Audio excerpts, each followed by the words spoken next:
Le comeback de Liverpool hier soir face à Barcelone en Ligue des Champions. Bonjour Antoine Cavallero. Bonjour, et oui, cet incroyable comeback de Liverpool. Une soirée de football comme on les aime. C'est pour ce genre de match que ce sport est si passionnant, si haletant.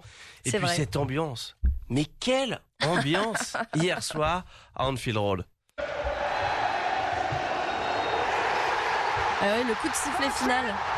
Ouais, ça donne des frissons tout simplement. Je ne vais pas vous refaire le match, défaite 3-0 à l'aller au Camp Nou. Les Reds nous ont offert un scénario complètement renversant en infligeant une correction mémorable au meilleur club d'Europe. 4-0, 2 doublés, un d'Origi, un de Wijnaldum. Une remontada à la sauce british au coup de sifflet final. Énorme fierté chez deux autres artisans de cette formidable victoire, le Sénégalais Sadio Mané et le capitaine Jordan Henderson. Pour être honnête, je ne sais pas quoi dire. C'est juste incroyable. On y a cru et voilà.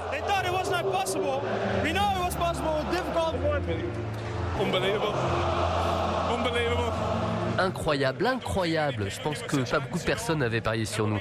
Avant le match, je savais que ça allait être difficile, mais je savais que c'était toujours possible pour nous. Et là, c'est magique ce qui se passe ce soir dans le stade. Non mais regardez ça, c'est incroyable.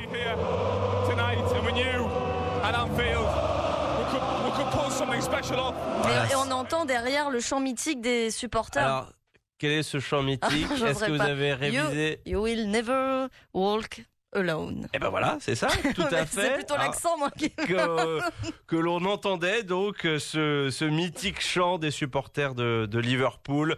Les supporters en transe après cette victoire écrasante. On peut les comprendre. 4-0, score complètement improbable hier avant le coup d'envoi, puisque les bookmakers donnaient à Liverpool seulement 6% de chance de l'emporter. L'équipe était privée de sa star égyptienne, Mohamed Salah. Voilà, de son buteur brésilien Roberto Firmino, voilà, et de son relayeur guinéen Naby Keita. Bref, tout jouait en leur défaveur, mais les joueurs de Jürgen Klopp ont su déjouer les pronostics pour inverser la tendance. Écoutez donc l'entraîneur qui était au micro de France 24.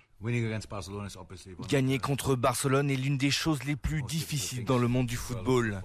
Gagner contre cette équipe, quand vous êtes mené 3-0, est encore plus difficile. Nous devions marquer 4 buts et Barcelone devait en concéder autant, ce qui compliquait encore plus les choses. Donc pour être honnête à 100%, nous ne pensions vraiment pas les battre. Voilà les Reds qui ont oppressé les Blaugrana hier, redoublant d'efficacité, battant le meilleur joueur du monde. Mais qu'a-t-il bien pu se passer chez les Barcelonais?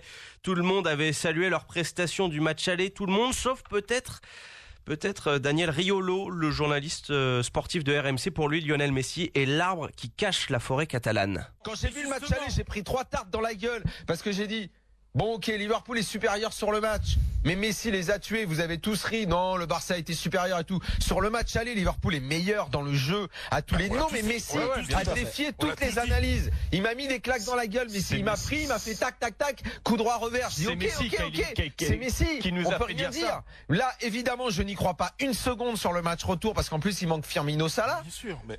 Et bon, ben voilà, la magie du foot a encore tout emporté, non, et surtout, et a redimensionné le match aller. Et ce matin, la presse espagnole n'est pas tendre, mais alors vraiment pas tendre avec les coéquipiers de Lionel Messi. Elle parle de fiasco monumental, de le plus grand ridicule de l'histoire, tout simplement une honte.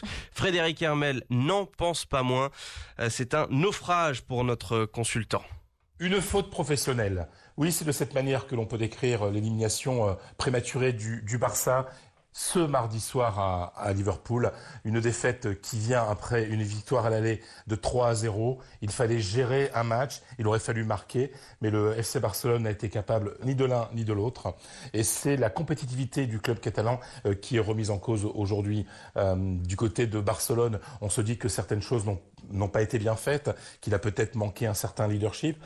Oui, Lionel Messi est le leader sur la pelouse, mais est-ce que Messi est un grand capitaine? La question se pose, puisqu'on a vu les Barcelonais totalement défaits, totalement amorphes, notamment après le deuxième but des Anglais. Il n'y a pas eu de réaction d'orgueil. On se disait à Madrid qu'il aurait peut-être manqué un Ramos, par exemple, comme du côté du Real, pour réveiller cette équipe du Barça qui a montré qu'elle avait un énorme déficit du mental. Que va-t-il se passer aujourd'hui? C'est la question que l'on doit se poser. Valverde, a priori, l'entraîneur n'est pas menacé, même si le président Bartomeu, dès la fin du match, a expliqué qu'il fallait pas réagir à chaud. On peut quand même se poser la question et se dire que dans les semaines qui viennent, certaines choses devront évoluer du côté de Barcelone après cette immense déception, le naufrage, tel que beaucoup de médias espagnols l'ont qualifié. Voilà, chronique d'un naufrage blaugrana par Frédéric Hermel. Liverpool sera donc en finale de Ligue des Champions pour la 2e année consécutive. Ce sera le 1er juin au Wanda Metropolitano. C'est le stade de l'Atlético Madrid. Et c'est ce soir qu'on connaîtra l'adversaire de Liverpool. Ça se joue entre l'Ajax Amsterdam et Tottenham. L'Ajax en ballottage favorable après sa victoire 1-0 à Londres la semaine dernière. Donc c'est l'Ajax qui reçoit ce soir à 19h Tottenham. Vos pronostics, Antoine? Alors c'est pas un pronostic, c'est plutôt un souhait. Une envie? Ouais, une envie de voir l'Ajax Amsterdam retrouver une finale de Ligue des Champions. Je trouve que Liverpool-Ajax Amsterdam, c'est une très très belle affiche qui fleure bon les années 70.